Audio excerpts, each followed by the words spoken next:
November 24th, 1991, 6:48 in the evening. Jim Hutton, seated beside Freddie Mercury's bed in the final minutes of a vigil that had, by that point, stretched across weeks of increasingly difficult days, glanced down at the watch on his own wrist. A specific and instinctive gesture that people keeping vigil beside the dying often perform without fully registering why. The small human need to mark time even as the person they are watching over moves toward a moment that will, for them, stop mattering entirely. He has written, in the memoir he published in 1994, that he noted the time with a specific clarity he has never fully explained, 12 minutes to 7, a detail so precise that it has become, across the 3 decades since, one of the more widely cited fragments of testimony about Freddie Mercury's final moments. Freddie died within that same window of time, according to Jim's own account, the specific transition from breathing to stillness occurring close enough to that noted moment that Jim has always associated the two. The glance at his watch and the end of Freddie's life, as belonging to the same continuous instant rather than as two separate events he happened to experience in close proximity. What Jim did next, according to the account he gave both in his memoir and in the handful of interviews across the following years where he addressed this specific detail, was remove the watch from his wrist entirely, a gesture he has described as instinctive rather than deliberate,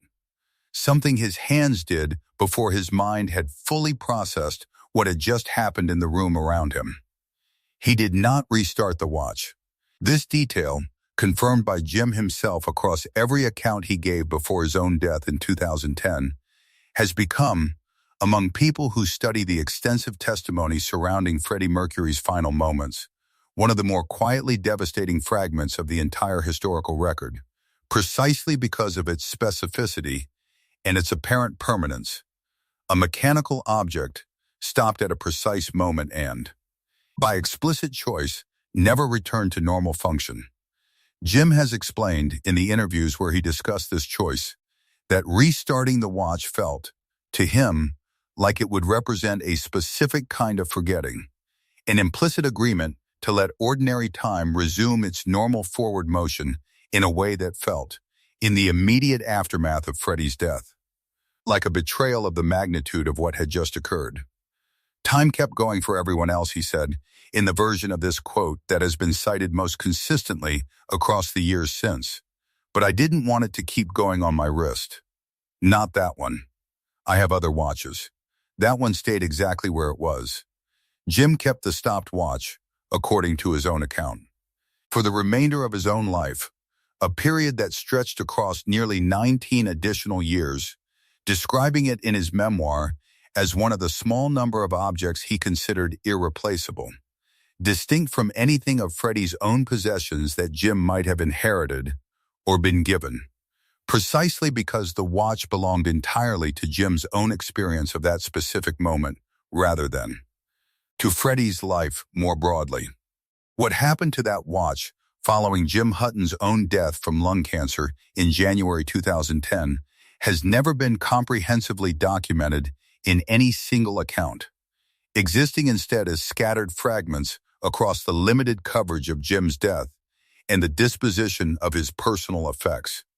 Fragments that, when assembled together,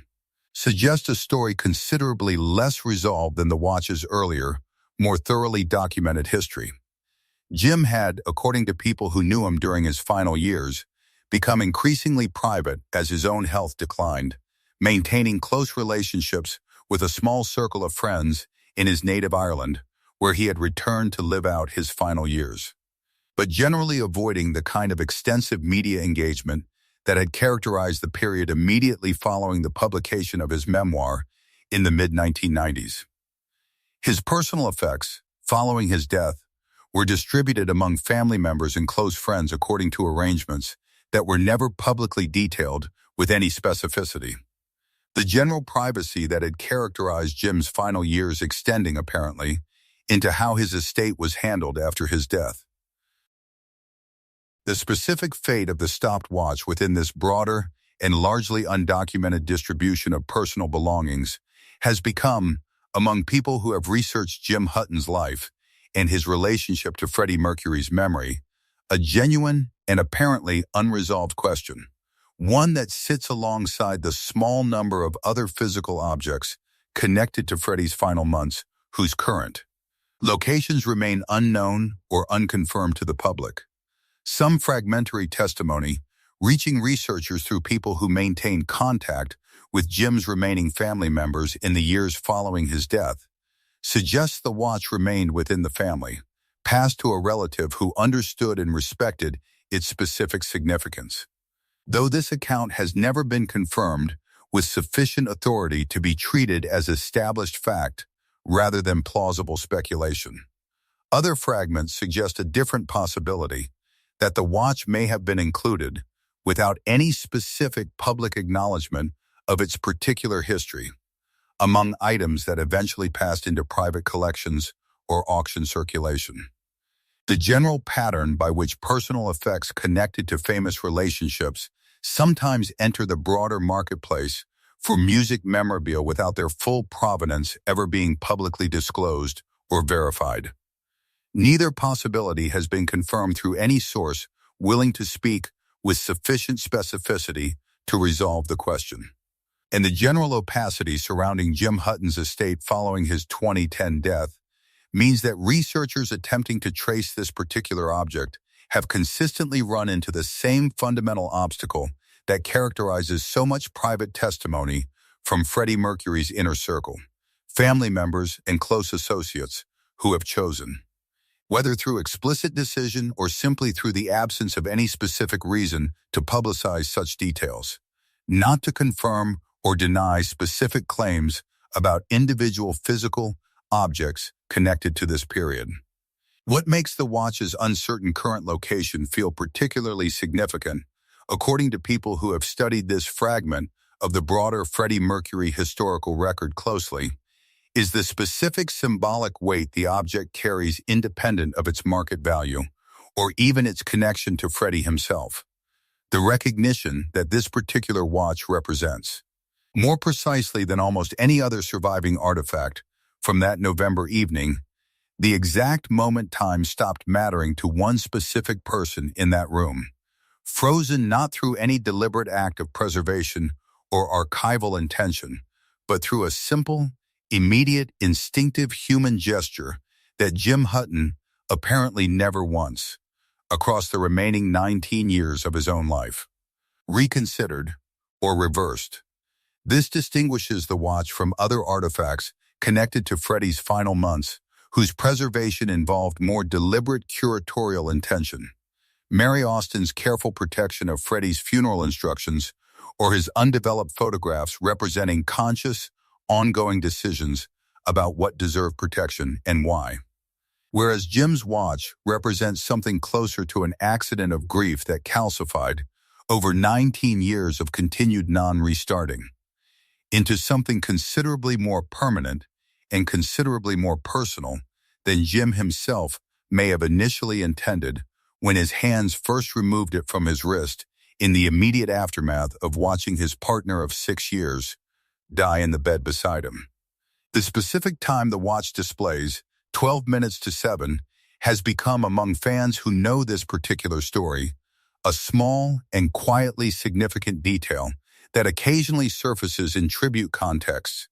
references in fan art or memorial content that incorporate the specific time as a kind of shorthand for the moment of Freddie's death, a phenomenon that Jim Hutton himself, by every account, never explicitly encouraged or discouraged, having shared the detail in his memoir primarily as part of his broader account of Freddie's final hours, rather than as any deliberate attempt to create a specific memorial symbol. This organic adoption of the specific time as a point of quiet significance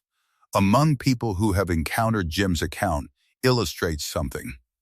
broader about how fragments of private testimony from Freddie Mercury's final months have continued generating meaning and connection among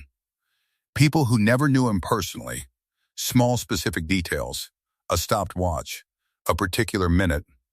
taking on symbolic weight that extends considerably beyond whatever Jim Hutton himself may have originally intended when he first wrote about the moment in his 1994 memoir.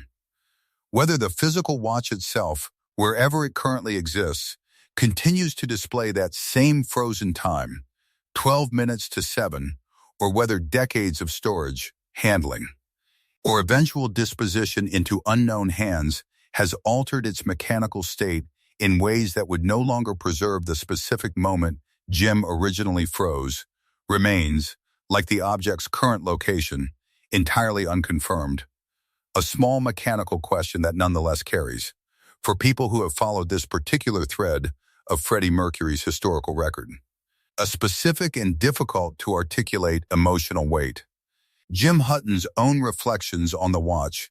offered across the various interviews and his memoir before his death, consistently returned to a similar underlying theme regardless of the specific occasion or interviewer. The sense that the stopped watch represented not simply a memorial object, but a specific ongoing relationship to grief itself, something he could look at across the 19 years that followed Freddie's death and understand immediately, without needing to reconstruct or explain, exactly what it meant and exactly what moment it continued to represent. He described, in one of his more extensive published reflections on the object, a specific ritual he apparently maintained across those years, occasionally taking the watch out from wherever he kept it stored, holding it, looking at the frozen hands, and then returning it to storage without ever considering, even briefly according to his own account, the possibility of winding it and allowing it to resume normal function. This ritual, if accurately described, suggests something considerably more active and ongoing than a simple static preservation. A man returning periodically and deliberately to a specific frozen moment as a form of continued private mourning that persisted, by every available account, essentially unchanged across nearly 2 decades of his own continued life following Freddie's death. The watch, in this sense, functioned for Jim not simply as an artifact of the past, but as a specific and repeatedly revisited point of connection to a moment he apparently never wanted to allow to recede into ordinary historical memory, choosing instead to keep it perpetually present, perpetually frozen, perpetually exactly 12 minutes to 7, for as long as he himself remained alive to maintain that choice. What happens to objects like this, watch after the person who gave them their specific meaning is themselves gone represents one of the more quietly poignant, unresolved questions embedded within the broader historical record of Freddie Mercury's final months. A pattern that extends across several of the private artifacts connected to this period. Undeveloped photographs, unsigned documents, unheard voicemail messages, each object carrying meaning that was, in its original context, deeply personal and specifically maintained by one particular person's ongoing choice, and each object now facing an uncertain future as the specific people who understood and maintained that meaning have themselves, in Jim Hutton's case, already passed on, and in the case of Freddie's remaining bandmates and closest associates, will inevitably do so eventually as well. The watch that Jim Hutton stopped at 12 minutes to 7 on the evening of November 24, 1991, and that he apparently never once restarted across the remaining 19 years of his own life, exists today, wherever it physically resides, as one of the more quietly powerful and quietly uncertain artifacts connected to Freddie Mercury's death. A small mechanical object that once represented one man's specific and unwavering refusal to let ordinary time resume its normal function, and that now, in Jim Hutton's own absence, exists in a kind of uncertain limbo, its exact current location unconfirmed, its continued frozen state unverified, carrying forward into a future neither Jim nor Freddie will ever witness. The specific weight of a single instant that one grieving man decided in 1991 deserved to last forever.